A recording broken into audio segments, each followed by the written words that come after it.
Nongeye kubaramutsa duhere kino kiganiro mu gisata c'umutekano imbonerakure 13 zo mu bwoko bw'abatutsi zazindutse zirukanwa kuri uwa gatanu mu myimenyerezo ya gisirikare iriko itangirwa mu ntara ya Kirundo kuva mu gaturuturu ko ku munsi wa kane. Izo mbonerakure nizabwiwe igituma zirobanuwe mu bandi. Muri kino gihe rero imiryango yazo imenyesha ko itekewe n'ubwoba kugutinya iterabwoba rishobora kugirirwa abana babo kuko bazi byinshi kubijanye n'iyo myimenyerezo. Idonido na Innocent Valentin asingira nkabo. Iyirukanwa ry'izo mbonerakure 13 mu myimenyerezo ya gisirikare iri kibera mu ntara ya Kirundo ryatangiye kunuganuganwa mu masaha y'umugoroba wo kuri uyu wa kane nk'igihe cy'isaha 12 kubw'isoko ryacu ngo imbonerakure zo mu bwoko bw'abatutsi zatangiye kubona zikumirwa mu nyigisho yari kiratangwa. Kubw'iryo soko nyene ngo inama yo kwirukana imisore 13 y'abatutsi yari yitabiriye iyo myimenyerezo ya gisirikare yakozwe mu ijoro ryo ku munsi wa kane nyene igihe cy'isaha 6 z'ijoro muri imwe mu nyubakwa zegereye ikiyaga Gwihinda, inyubakwa atawiyibamwo kiretse umunyezamu ayicunze. Bamwe mu bari muri iyo nama twashoboye kumenya ni Nibitanga Olivier atwara iperereza muri yo ntara, umukuru w'imbonerakure muri komine Kirundo, bari kumwe n'utwara ishirahamwe ry'abakimyozi mu ntara yose ya Kirundo. Nk'uko isoko rya RPA ribandanya ribimenyesha, mu gaturuturu ko kuri uyu wa gatanu niho izo mbonerakure 13 zahamagagwa n'uyo atwara abakimyozi aca azibwira ko zotekera utwabo zigataha. Izo mbonerakure nizabwiwe igituma zirukanwe. Muri kino gihe imiryango y'izo mbonerakure imenyesha ko itekewe n'ubwoba kugutinya iterabwoba rishobora kugirirwa iyo misore kuko bazi byinshi kubijanye n'iyo myimenyerezo. Iyo myimenyerezo ya gisirikare iri kitangirwa mu ntara ya Kirundo yatanguye kuri uyu wa kane muri komine Kirundo, ikaba yari yitabwe n'imbonerakure 62 zaje ziva mu makomine yose agize ikomine ya Kirundo. Imbonerakure 49 zisigaye inyuma yo kwirukana 13 bo mu bwoko bw'abatutsi. Isoko rya RPA rimenyesha ko kuri uyu wa gatanu bace bimurirwa muri komine Busoni, akaba ariyo bagiye kubandanyiriza iyo myimenyerezo gisirikare babwiye ko izomara amayinga 3. Twasubiriye kurondera mustanere wa komine Kirundo Jeannette Kangoro yatwishuye ko ayo makuru y'imyimenyerezo gisirikare ziriko zihabwa imbonerakure atayazi. Urakoze Innocent Valentin singira nkabo. Tukivuga amakuru yerekeye imbonerakure, hari imbonerakure zibiri zo ku mutumba Buringa komine Gihanga intara ya Bubanza bivugwa ko zifungiwe mu gasho k'iperereza mu gisagara ca Bujumbura. Amakuru atangwa n'abanyagihugu bo ku mutumba Buringa avuga ko izo mbonerakure zafatishijwe n'uzirongoye muri komine Gihanga zoba zizira kuba zaranse kwifadikanya n'abagize ibitero muri komine Nyabiraba. Ibitero bivugwa ko byari bigamije kwegekwa ku mugambwe CNL. Ni nkuru ya Emmanuel Niyungeko.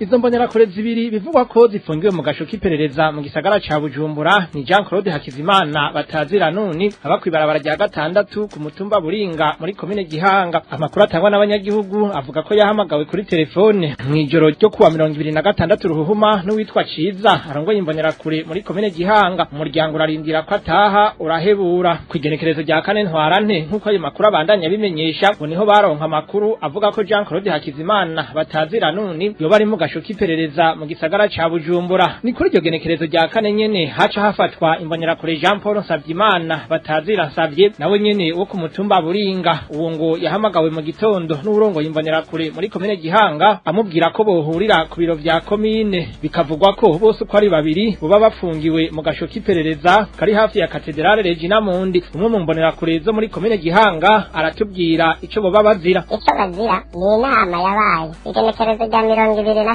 ukwezi kwa mbere era mu Rumonge aho bari mu myiteguro yo kuzogaba ibitero mu ntara ya Bujumbura. Bo baranze uwo mugambi kubera ko bagaye n'umushahara bari babemereye 200 kuri umwe. Gushika uyu munsi ntawe uzi neza yuko izo mbonerakure uko ari zibiri ko ziba zikiri mu biro vy'iperereza. Uwo mugambi w'ibitero byabaye kuwa 23 ruhuma wari ugamije kwegekwa ku mugambwe senere urongowe na Agatongwasa. Ibitero byari byateguwe kubera mu makomine 3 agize ntara ya Bujumbura. uyu mugambi nawo wari uwo kwerekana yuko mu ntara ya Bujumbura hari abagwanyi biyitira yuko ari abo kwagwaza kugira ngo hacafatwe ingingo yo gufuta umugambi SNL hamwe no guca bahagarika bagatawugwaza kugira ngo ashava ku rubuga rwa politike. Abari bamaze kugenda muri urwo rugamba bose bafashwe ntabakiriho. Abansi uwo mugambi nibo bariko bararonderwa aribo bariko barafatwa kamwe kamwe. Bateza guhaguruka ijoro bava muri komine Isare binjira muri Kanyosha kugira ngo bace badugana mu Nyabiraba. Abanyagihugu bo ku mutumba Buringa bafise amakenga ku mutekano w'izo mbonerakure narirya bene kuzikoresha ngo aribo bahejeje bakazihindukirira. Abanyagihugu Buringa turafise amakenga cyane ku buzima bw'izo mbonerakure ko bushobora guhungabana. Niyo twagomba dusaba kugira ngo abo bantu ubuzima bwabo ntibuzimangane bakagaruka kugira ngo basubire mu miryango yabo. Twagerageje kurondera Yohani Petero Matereza arongoye umutumba Buringa cyo kimwe na Leopold Ndayisaba mustantere wa komine Gihanga ariko tukaba twabakenye. Mu ntara ya Ruyigi naho imbonerakure zo muri zone Ndemeka komine Gisuru zazindutse zigira ikarashishi zagenda ziririmba indirimbo ziterabwoba ku batavuga rumwe na CNDD-FDD aho ni mu gihe ariko umushikiranganje w'intwaro yo hagati mu gihugu atandwi iheze ahagaritse ikarashishi ku misore yose yegamiye imigambi. Baltazar Miburo. Iryo karashishi ry'imbonerakure ryabereye ku mutumba Kabingo uri muri zone Ndemeka komine Gisuru intara ya Ruyigi. Nkuko isoko rya RPR bitubwira ngo hari gihe cy'isaha 11 zo mu bucagucagu bwo kuyu wa gatandatu aho bumva abantu bagenda bararirimba indirimbo zitera ubwoba abatayoboka umugambwe CNDD-FDD. Uyu yabibonye arabitwiganira. Macumi niwe bari batanguye ikarashishi baririmba indirimbo za Niyombare baririmba yuko basheye abantu bose ari mu yindi migambo ko bazoba meke abo bose ari mu yindi migambo tinaco bazobamirana mate atuhera ngo bafise uburenganzira bwose. Hanyuma impuzu nazo bari bambaye kuri uyu munsi bari bambaye ubupira bwanditseko ngo turusonga mbere. Abanyagihugu bo kuyo mutumba wa Kabingo bavuga ko ari iterabwoba ribandanya bagasaba leta kubihagarika mu maguru masha. muri make bariko baratera iterabwoba abandi bari mu yindi migambo. Hanyuma icyo twosaba nuko bohagarika izo ngendo zo gutera iterabwoba nuko no kwama bariko barahohotera abantu babakubita ataco babaziga ngo nuko ari mu mugambo renere. Icyo twosaba leta yuko yobihagarika kugira ngo abantu bakora amabi nk'ayo bagahanwa. Naho biruko kuri uyu wa gatatu ntwarane umushikiranganje w'intwaro yo hagati mu gihugu Pascal Barandagiye yarasohoye urwandiko amenyesha baburamatari b'intara zose ko amakarashishi yahora kogwa n'ugwaruka rw'imigambwe yose ahagaritswe gushika hatanguye icese imyiyamamazo y'amatora. Twarondeye Ntibakunda Graciano umukuru w'umutumba Kabingo kugira agire ico bivuze ko ariko tumaze kumwidondora yaciye aducira ko telefone. Nayo Ngenzirabona Aloise Musanteri wa komine Gisuru telefone yiwe yahamagara hakabura uyitaba.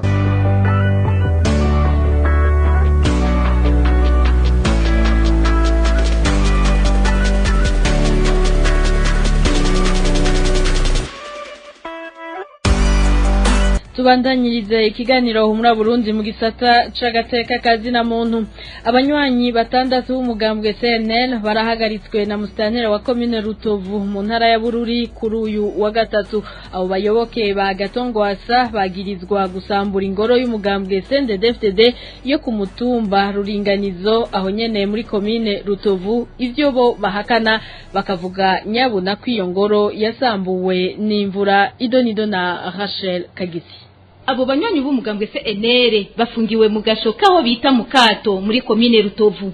Nabo ku mitumba 3 uwo ku mutumba Kijima yitwa Bagumako akabarongoye umugambwe CNL kuri uwo mutumba nyene hamwe n'abandi babiri aribo Albert n'uwitwa Samuel. Ku mutumba wa Gitobo naho hafashwe uwitwa Hatungimana Eri. Naho ku mutumba wa Ruringanizo hafatwa abandi babiri aribo Erike hamwe n'uwitwa Donatien. Abo banywanyi batandatu b'umugambwe CNL bagirizwa kuba aribo basenyuye ingoro y'umugambwe CNDD-FDD iri ku mutumba Ruringanizo. Ivyo abo banywanyi b'umugambwe CNL bamirira kure. Uyu numwe mu banywanyi b'umugambwe CNL abitwiganira. Rikaba rirementanya ritagira izina kuko ko mu musozi wa Ruringanizo bavuze yuko ngo ingoro ya CNDD-FDD ngo yabomotse. Nayo yari ingoro itafashe ingoro y'ivyondo yari isanzwe no kubomoka yarabomotse mugabo kubera imvura yaguye abantu bose babizi ko haguye imvura nyinshi mu Rutovu hanyuma ikirabomoka ikirongenda mu bano rero kuvuga bati abasenere bose mu bafate bose. Amakuru dukuraho muri komine Rutovu atumenyesha ko hari n'imitahe yahawe abakuru b'imitumba hamwe n'abarongo imbonera kure muri iyo komine yo gufata abanywanyi b'umugambwe CNL kuko twumva yuko ngo n'utwara umutumba mwarusi muri zone muhwezi ngo afite amakonvokasiyo ashika 10 agendana mu mufuko uwashatse rero abonye umuseneri bahuye acavuga ngo fata yimbiraho basinya konvokasiyo bakazigira abakuru b'imitumba bakazigendana mu mifuko nukuri n'akamaramaza nk'ubu ucegera c'utwara imbonera kure muri komine Rutovu afite konvokasiyo utwara umugambwe muri komine yitwa Nduwimana Felix ayigendana mu mufuko yuko bahuye bacavuga ngo fata ubu rero nawe nyine aranyegeye nukuri ivyo bintu n'akamaramaza abantu baranyegeye mu gihugu c'amavukiro ataco bisha ataco bononye. Abanywanyi b'umugambwe CNL basaba ababishoboye guhagarika ubwo bugizi bwa nabi bariko bakorerwa na mustanere wa komine Rutovu.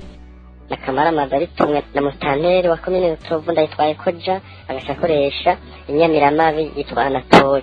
Cyituma tugira dusabe no kuri abantu bose bafite ico bafashe ibintu bihagarare nakamaramaza ufata umuntu atacu mwagiri ukamugwako kacamukamugasha ubu bose bafunguye mu gasho ka komine Rutovu kari mu kato.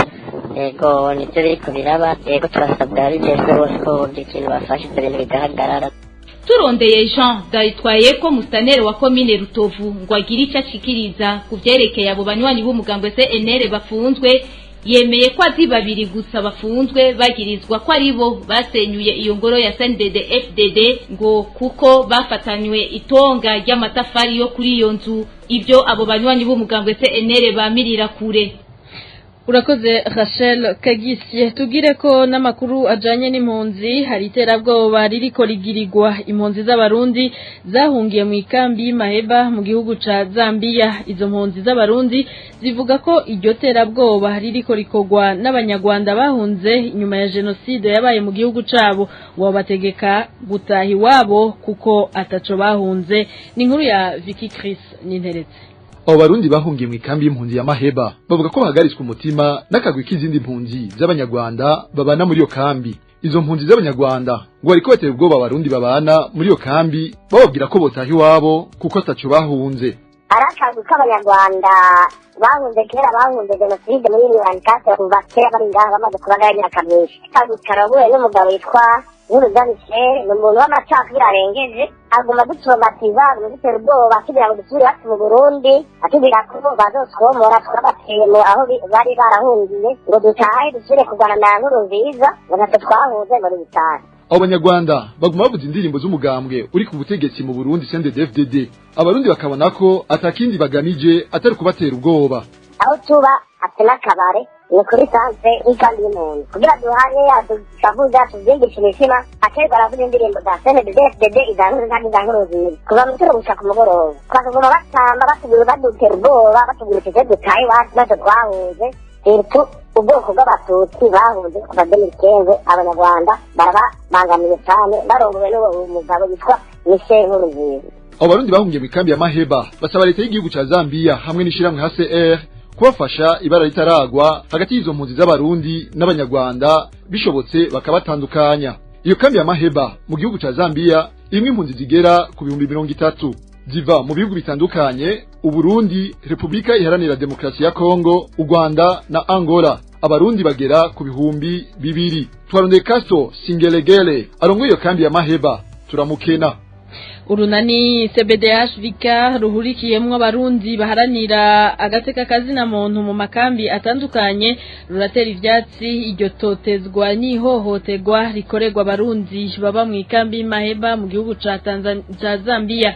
Leopold Sharangabo harongoye urwo runani asaba leta ya Zambia hamwe n'ishamwe HCR gukurikirana ico kibazo batandukanye n'izo mpunzi ibara ritaragwa. Kurikira Leopold Sharangabo arongoye urunani CBDH Vika.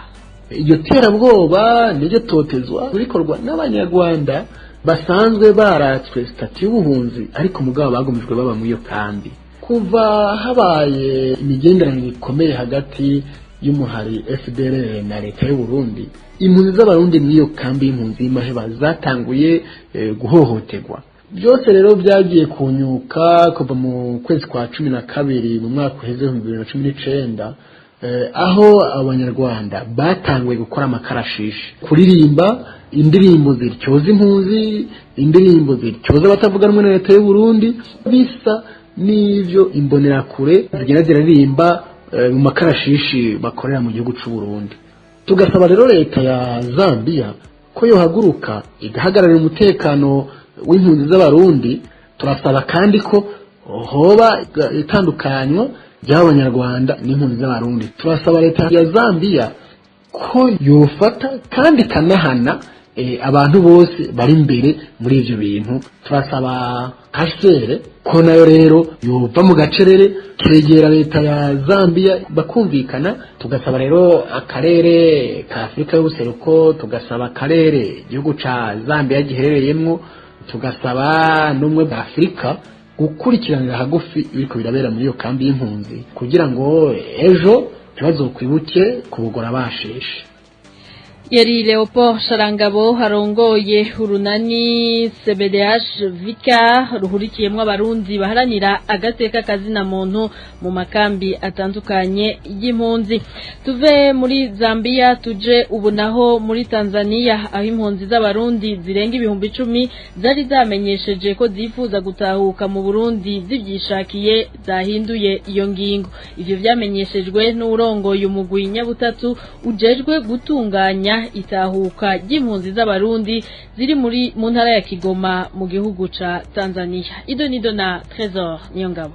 Nijambo ujeje gutunganya umugambi Nyabutatu wo gutahukana impunzi yashikirije mu kambi y'Induta kuri uyu wa kane. Asman Igwe yamenyesheje icegera c'umushikiranganje w'intwaro yo hagati wa Tanzania Hamad Masauni ko imiryango 3,163 igizwe n'abantu 10,883 bari biteguriye kuva mu makambi y'impunzi batagishaka gutahuka mu Burundi. Asman Igwe avuga ko imiryango 31,723 igizwe n'abantu 90,000 na 3,553 ariyo yari imaze kwemeza ko ishaka gutahukanwa muri uyo umugambi washinzwe na leta ya Tanzania, leta y'u Burundi hamwe n'ishirahamwe HCR wo gutahukana impunzi zivyifuza gusa. Asmani Gwe amenyesha ko abarundi batashikirije icifuzo cyo gutahukanwa bafatwa nk'impunzi canke bagasaba ubwene gihugu bw'abatanzania canke naho bagasaba ubuhungiro mu bindi bihugu. Kuva umugambi wo gutahukana impunzi zivyishakiye utanguye mu 2017 imiryango 27,459 igizwe n'abantu 80,872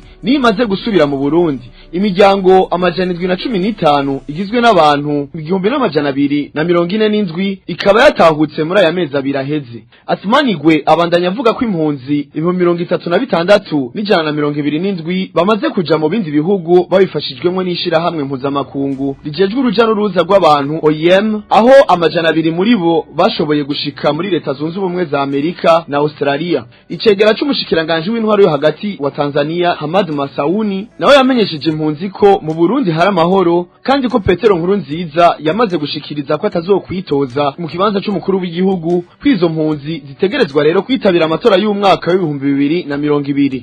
Mu gihe leta y'u Burundi n'iya Tanzania ziguma zihimiriza abo barundi gutaha, ishirahamwe HCR riguma ryibutsa ko impunzi zidategerezwa kwirukanwa ahubwo ko arizo zonyene zohitamwo ryari zishaka gutahuka. Humura Burundi.